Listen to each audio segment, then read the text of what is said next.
We're all being recorded. There we go.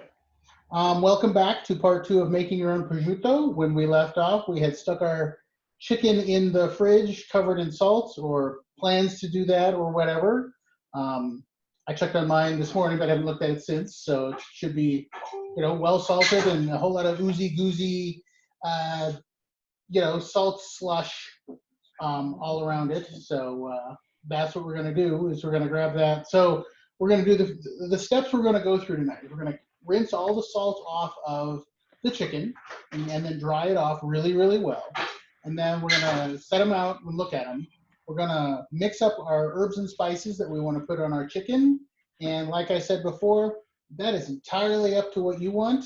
You can kind of see over here that I have rosemary, fresh thyme, and fresh oregano. And I picked those up because they're in my garden. And so that's the key indicator on why I use those herbs. I also have some garlic, some black pepper, and a pinch of nutmeg, because a pinch of nutmeg really, for those who do fettuccine Alfredo, a pinch of nutmeg is part of it. And a pinch of nutmeg in this case actually does a lot of good too. The one thing to keep in mind, and we'll get to it, is a little spice goes a long way. When you're like, I like a lot of spice, I'll use a lot of pepper. You really don't need to. It definitely is very pervasive. So we're gonna head to the other, hold on. I'm gonna spotlight that one. Spotlight video. We're gonna come over here. Get you guys on, you can see the sink. I'm gonna get out my chicken.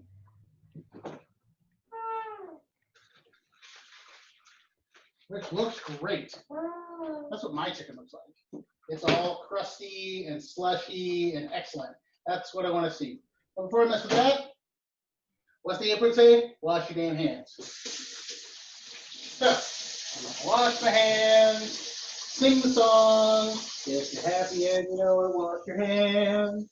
If you're happy and you know it, wash your hands. If you're happy and you know it, and your face will surely show it. If you're happy and you know it, wash your hands. All right. I'm going to move the speaker over so people can hear me better. Okay. There, I got the speaker over here. Now, somebody's making sure it's moving. Okay, so I'm going to rinse this guys off really, really well. You can see that there's not a whole lot of loose salt. It's all just kind of this sludge, which is exactly what I hope to see.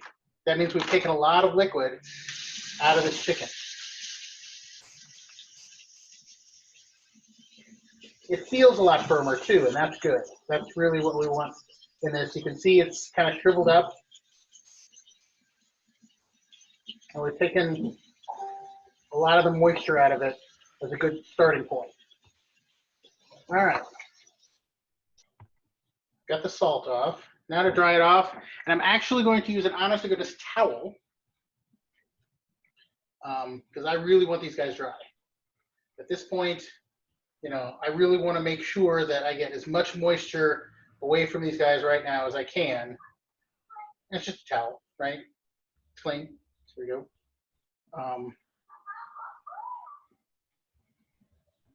There was a question about hanging on pieces of fat.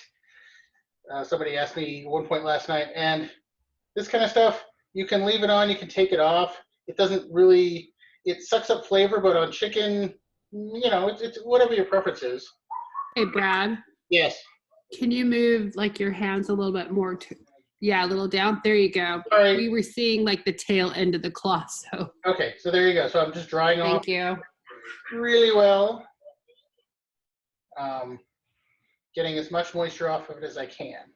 So now these chicken breasts are starting to look like I want them to for the shoe. All right. I'm gonna move this back over here. And then I'm gonna move you guys back over here. Insert my glass of water. That's very attractive. All right. All right, we're back over here. I'm going to bring the chicken over.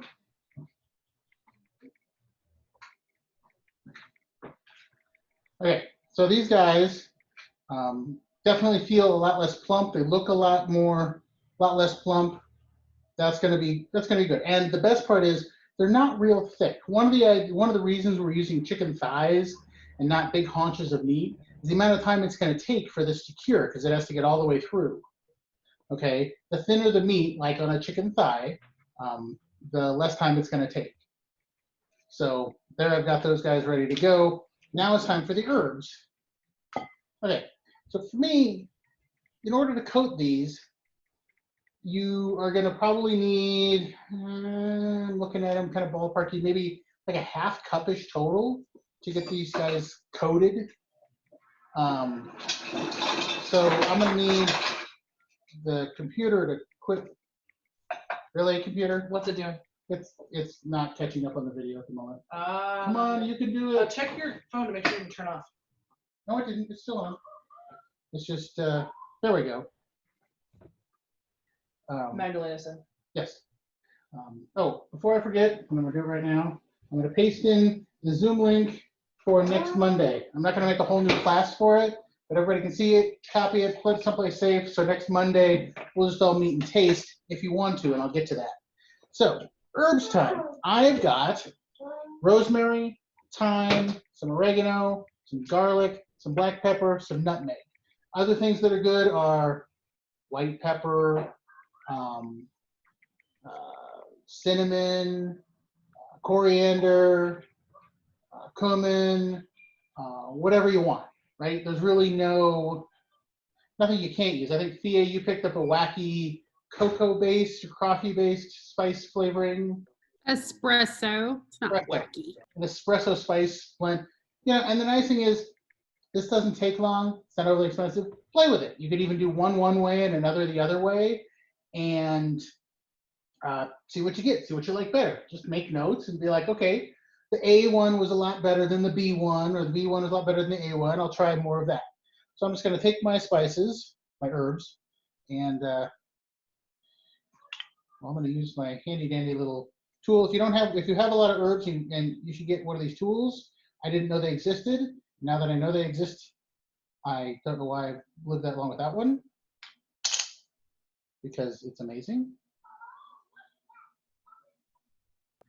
Hey, if our meat does not quite look like that, is there any harm in letting it sit like one more night? Or You could do 36, 48 hours.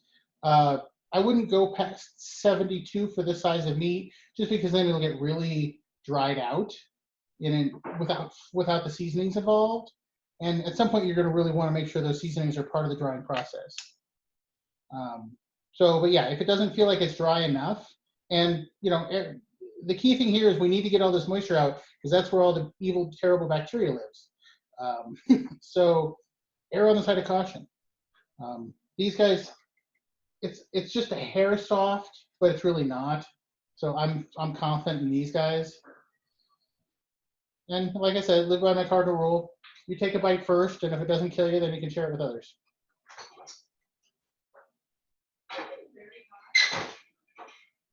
So just gonna get those guys. There's the thyme. Do some rosemary. I love rosemary. By the way, if you ever need rosemary, fresh rosemary, and we're going to an event, let me know. My rosemary bush is insane, as is my sage and my oregano. My thyme is manageable, but still have a lot of it. So get that off. Let's try that one. Yep.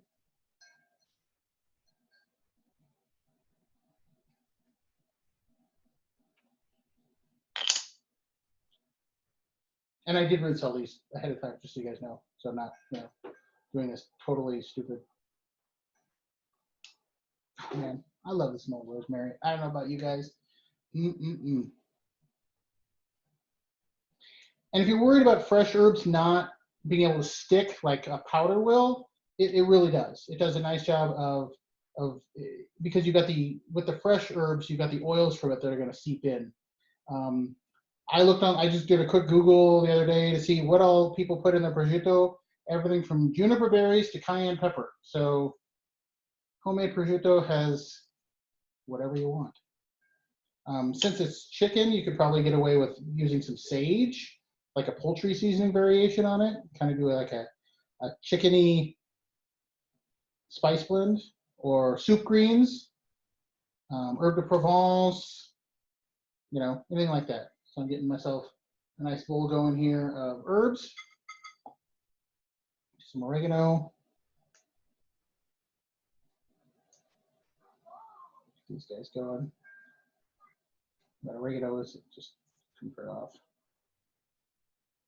And now it all smells like, went from smelling like rosemary to smelling like oregano. There we go. And more oregano. And, you know, I'm using the oregano because it's in my garden. I'm not using it because it's like my favorite herb. So, all right. Okay, so I've got a pretty. In this mix, do we? You what? We don't need salt in this mix, do we? You can if you want, but I don't usually ever put salt in because there's enough salt inherent in the meat already. All right, so behold the power of the spices. I'm only going to use a half teaspoon of black pepper. But you know, if you try it with a little bit of salt. The first time I did it, I used a little bit of salt and found it made it much more salty than I wanted. Use a half teaspoon of nutmeg.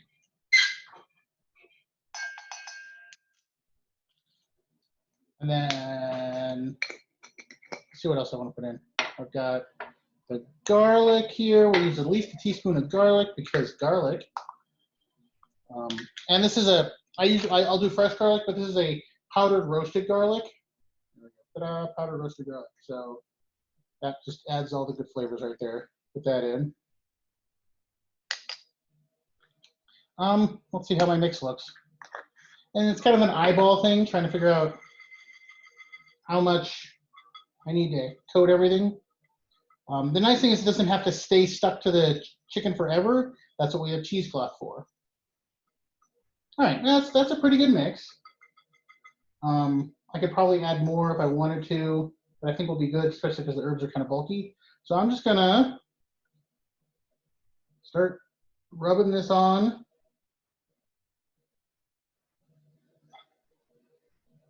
And yeah, I'm only got the first side, but I'm just gonna smush it on and then turn it over and then put these back on and keep kind of shoving it in. It's not a thick, solid covering, but it's a pretty good covering. You all get back here. And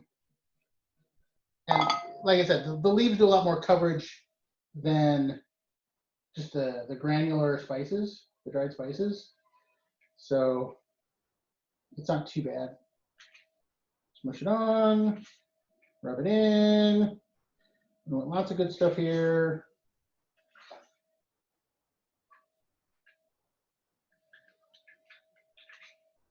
You know, make a mess, because that's what I'm doing.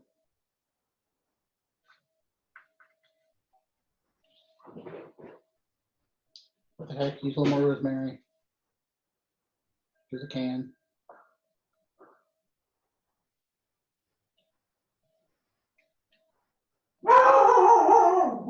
Have the dog bark at people walking on the street.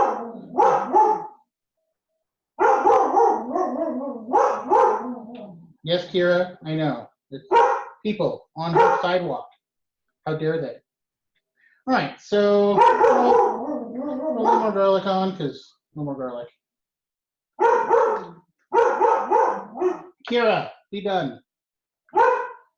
Or not. She's mad at us. She went to the vet today.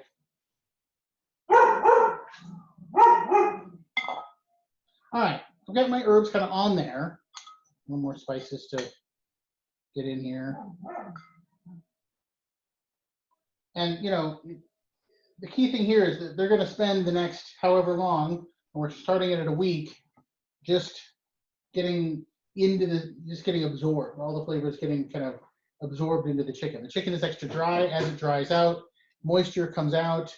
Here's the science of it. And whatever is around it will kind of seep in a little bit. Prosciutto, some of the prosciutto places in Italy will just use salt and then just use white pepper. And don't use anything else, and then just let the aging and the natural air, the humidity do all of its thing. Meh, whatever. Okay. Move some of this stuff out of the way. Get to the next phase of our process, which is, well, a little more rosemary, just rosemary. Okay. Get that kind of across there. And there's a lot of herbs on there, but it's not caked on. I might have given that impression the other night, because the flavor becomes very pervasive. It really does go a long way. So now I'm going to need cheesecloth. So this is the, hey, I found it at Winco cheesecloth.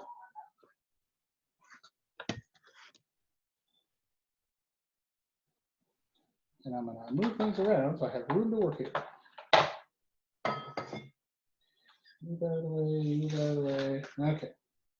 I've got my cheesecloth, and I'm just going to be wrapping these up in cheesecloth to kind of give them a protective, keep everything together coating. It's not going to keep anything out. In fact, that's the exact opposite of what we want. We want the air to come around it, hence the cheesecloth. So I'm going to put the last of these bits and bobs kind of in there with it. And then I'm just going to grab my scissors, and that's not how I want to do it at all. I want to do it this way. Is it going to work? No. I guess I will do it this way. All right. So I'm going to fold this over, probably there.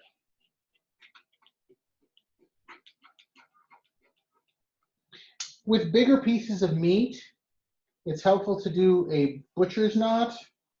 And I may do that on this anyway, just to show you guys. All right, so this one's well coated. I'm going to set it aside and do the other one first, so I have a little more working space. So there's the other one. I'll do it this way. Aha, there we go. Put the stuff on. That out of the way. Hey, look, more room. Yay. Okay. I'm going to move this down just a wee bit. Fold this over. More than I need, so cut this off.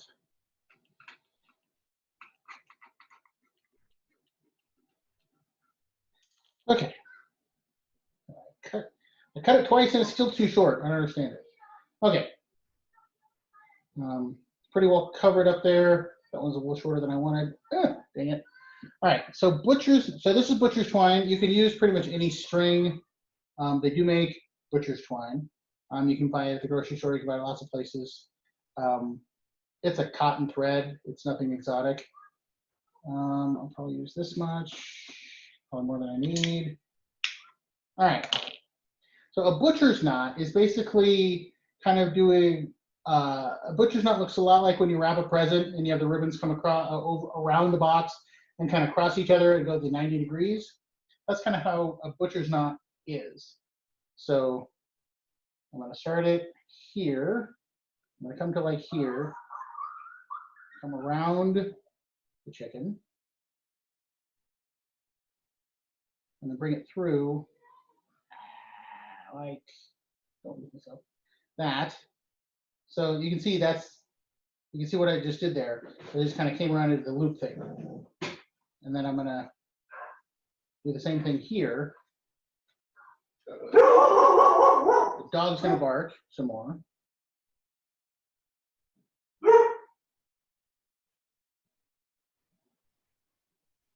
And the point of a butcher's knot is kind of really to keep your coating in place. It just, that way it doesn't gap, it doesn't sag, it kind of stays together a bit better. Hey, on your next one, can you rotate the camera to kind of up and by the laptop? When you tie it, all we see is the back of your hand. Is that better? Thank you. Yeah, that's good. It was just the way we're like, if you're looking down from that one. It's come down, it's coming around, and just like you do like on a present, like you're wrapping a present, you do the ribbon. So I'm coming around to make kind of a square, just like so. That everybody can see that? Yes? I hope. Okay. And so that's got me down the front, and then coming along the back, we'll take the extra rosemary off, and yeah, we'll do it this way. I'm just gonna, I don't need to come back around. I'm just gonna loop through here.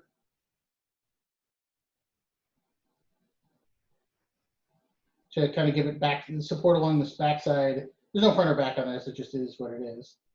And then, did I just do that? Yeah, I did that. Okay. And there we go. And then the very fancy, tie these two together.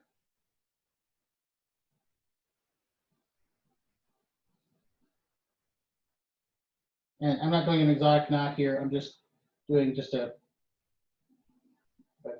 string and my big fat fingers. Come on, big fat fingers. Maybe. Maybe not. We'll see how this works.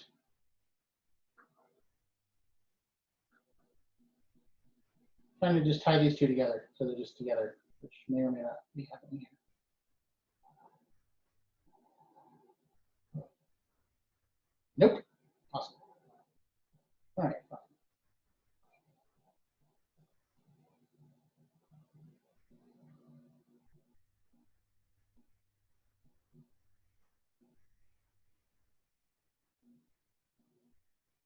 There we go. I'm tying those two together, spreading this back out. So now I've got, tilting myself back up. Now I've got this thing wrapped. Okay, so now it's wrapped up in the cheesecloth, and it's got that butcher's knot, tying your gift wrapping ribbon knots around it to kind of keep the cheesecloth all around it. So there's one. Do a longer piece. Make sure I have plenty of string. String is cheap.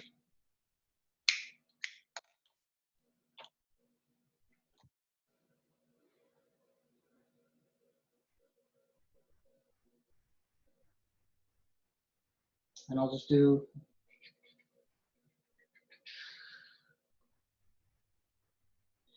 the same thing again. In fact, let me help you all out and cancel spotlight so you can see it that way. All right.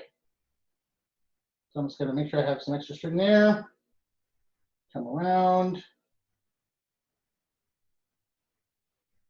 Come underneath. And there's one.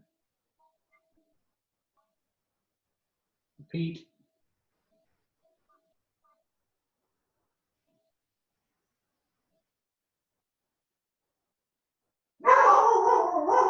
Barking dog. Probably just do two on this one. All right, fine.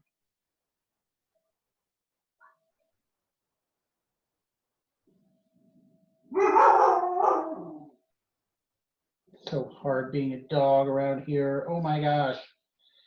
All right. I can get this one better than last time. Perfect. Okay.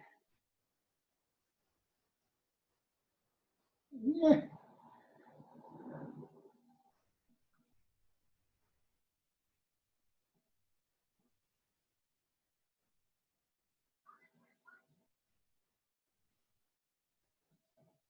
All right. Tied together, ready to roll. So now I've got my two bundles of happiness. Now the one last thing I need to do here is I need to weigh them together. Okay, I need to weigh my chicken pre-hanging. And I weigh it because we said a week, but more honestly, we need to lose about 30% of the weight. So I'm gonna weigh these guys now that they're ready to go, and I've got 26.6 ounces. So I need to be down in the 17-ounce range when I weigh them before they're done. And that's just taking a third of the moisture right out of the meat. Okay, so that's me. I'm at 26.6. My calculator's on this phone, so I can't grab, well, I will. Sorry, you guys. You just have to deal with me here.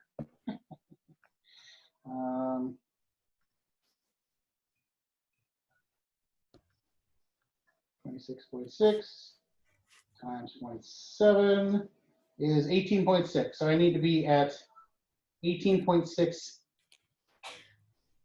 Back in here. By meeting.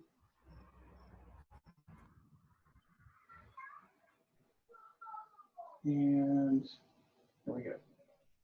Right. Nope.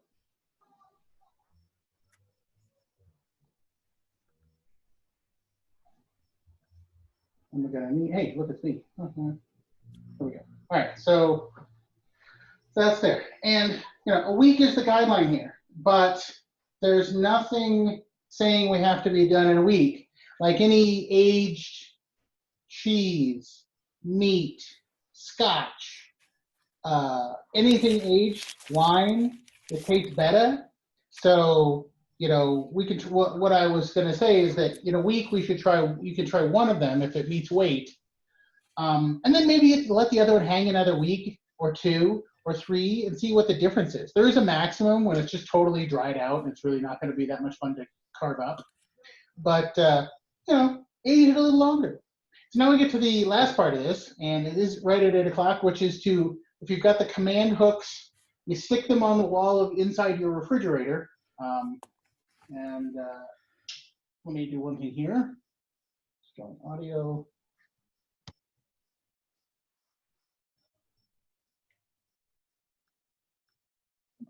There we go. Okay, you can hear me.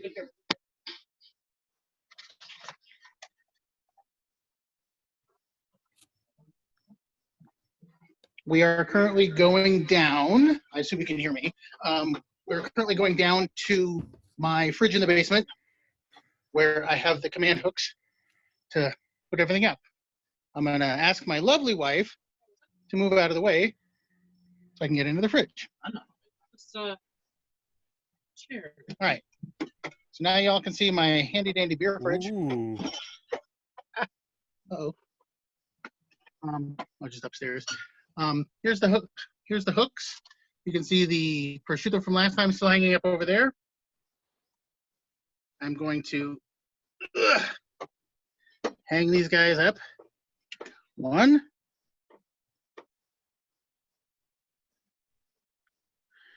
And 2. All right. Bye-bye. See you in a week.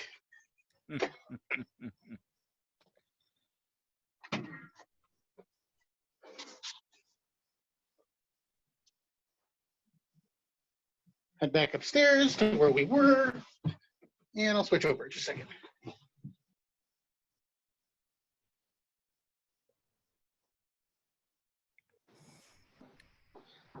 All right, I have returned, and the chicken is hanging up for the week. Are there any questions about what I just ran and did? I have a question. Go ahead. Oh, what temperature does it need to be kept at? Like, say during the winter, is this something like that you can hang in the garage? Is it going to be cool enough there? Yeah, I'm using the fridge. It's my fridge downstairs. Ends up being in about the mid 40s, which is lousy for keeping food, but great for hanging meat. Okay. That's usually what I go with. Yeah, if your garage stays cold and consistent, then that works too. And the thing is that when they do the pork, when they do the prosciutto in Italy, it's not that cold, but they've got specialized airflow and that kind of stuff. Well, specialized. And I'm not sure if they use nitrates or not in their salts. They might. But yeah, I just, being in the 40s and having a fridge that takes the moisture out of the air really is what you're going for, is to have it not too warm so things won't grow. Sometimes you'll end up with a little bit of a white mold on the outside. That's fine. Black mold is bad. Colors are bad.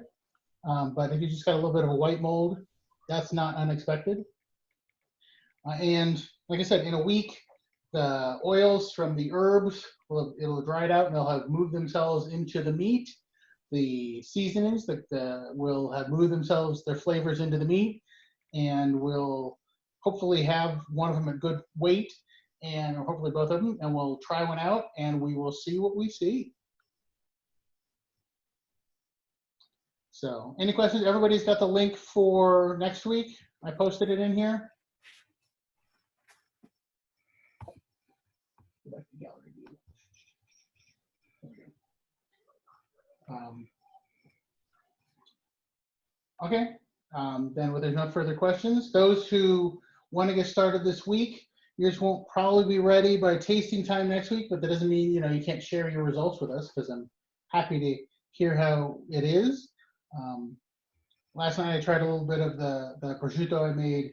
One's hanging downstairs and one's done. I'm going to let that one hang a little longer and see if it changes the flavor at all, because it's fun to experiment. The other things that I've made that hang and cure are the bresaola. Several people have tasted the bresaola that I've made, which is a similar process, right? It just has one extra step, which is it has a wine cure, and then it also has a salt and sugar cure, but for a week, 2 weeks. So it has 24 hours of wine cure in red wine in a Ziploc bag. Then it has 2 weeks in a salt, sugar, rosemary, black pepper cure. And then I wrap it up and hang it just like I did that, and it hangs for about 4 to 6 weeks. And That sounds terrible. yeah, it's everyone who's had it on their knows that it's just terrible stuff. Or it's amazing, one of the two. But that same curing process, you know, we're salting the meat and we're hanging the meat. We're doing some sort of prep to the meat of flavors, and then we're letting it cure, do that curing thing. When I did salami, I just, you know, stuffed the casings and hung them up the same way, and they also kind of, you know, kind of dry up and shrivel up and end up with an amazing salami. And that salami I'm so proud of because it is completely shelf stable. I've, you know, tested it out by taking some and walking around events with it in my pack and having a little bit each day and coming home and never getting sick. I've done that multiple times to prove to myself that salami is similar to what you would have had in period to be able to take with you, because it wasn't going to go bad and kill you. That's it, guys. Brad, just a question. Yeah. Is smoked meat, is that something that is period correct? Oh, very, very. That's Smoked another meat? way to Okay. cure. Yes, you can smoke it, you can dry it.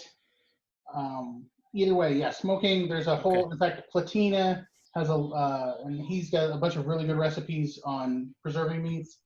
He has a lot to say about, you know, you make the sausages and then you up in the chimney of the hearth where the smoke, you know, where it's not so hot, but there's a lot of smoke, is where you hang them. You have hooks way up in the chimney and you hang the Yeah. sausages and you let them stay there for a day and then you take them out.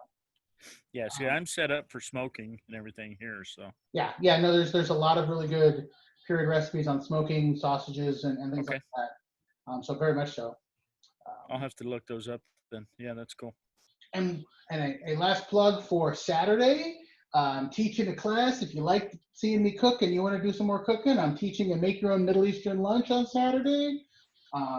If you have any questions about that, you need to pick up ingredients, and there's one step you have to do the night before. We're